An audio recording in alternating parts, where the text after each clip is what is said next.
দুই দশক পর আবারও ভিয়েতনামের মুখোমুখি বাংলাদেশ। সবশেষ 2006 এশিয়ান গেমসে দেখা হয়েছিল দুই দলের। ইতিহাস বলছে সেবার 5-1 ব্যবধানে বিধ্বস্ত হতে হয়েছিল বাংলাদেশকে। তবে এরও 4 বছর আগে বিশ্বকাপ বাছাই পর্বে দেখা হয়েছিল এই দুই দলের।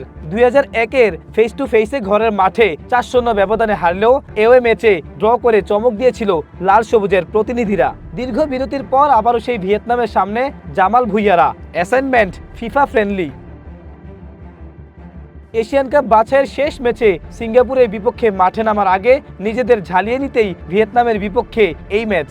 শক্তির বিচারে ভিয়েতনাম যোজন এগিয়ে। ফিফা র্যাঙ্কিংয়ে বাংলাদেশের অবস্থান যেখানে 181, সেখানে ভিয়েতনাম রয়েছে 103 নম্বরে। স্বাভাবিকভাবেই হামজা চৌধুরী, মিতুল মারমাদের জন্য এটি হতে যাচ্ছে কঠিন এক পরীক্ষা।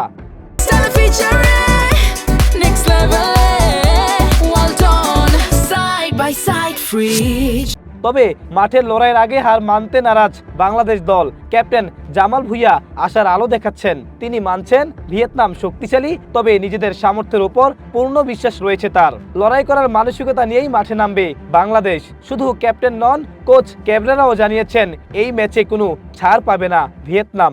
আমাদের প্রধান লক্ষ্য আসন্ন অফিসিয়াল ম্যাচ, যা সিঙ্গাপুরের বিপক্ষে। ভিয়েতনামের মতো শক্তিশালী দলের বিপক্ষে খেলা আমাদের আত্মবিশ্বাস বাড়াতে সাহায্য করবে। স্বাগতিক দলে জুয়ানসন এবং ব্রাজিলীয় বংশোদ্ভূত হুয়াং হেনের উপস্থিতি তাদের আরও শক্তিশালী করেছে। আমরা সেরা ভিয়েতনামের মুখোমুখি হতে প্রস্তুত।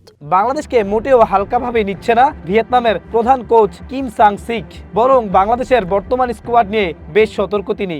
গত বছরের তুলনায় বাংলাদেশ দলে অনেক পরিবর্তন এসেছে। কোচিং স্টাফ থেকে শুরু করে স্কোয়াড সবখানেই উন্নতি চোখে পড়ার মতো। বিশেষ করে প্রবাসে খেলা ফুটবলারদের অন্তর্ভুক্তি দলটিকে শক্তিশালী করেছে। তাদের বর্তমান স্কোয়াড আগের চেয়ে অনেক বেশি ভারসাম্যপূর্ণ। বৃহস্পতিবার সন্ধ্যা 6টায় শুরু হবে দুই দলের মাঠের লড়াই। প্রশ্ন একটাই, র্যাঙ্কিংয়ের ব্যবধান ঘুচিয়ে বাংলাদেশ কি পারবে নতুন কোনো ইতিহাস লিখতে? Swipe Ahmed, one sports desk.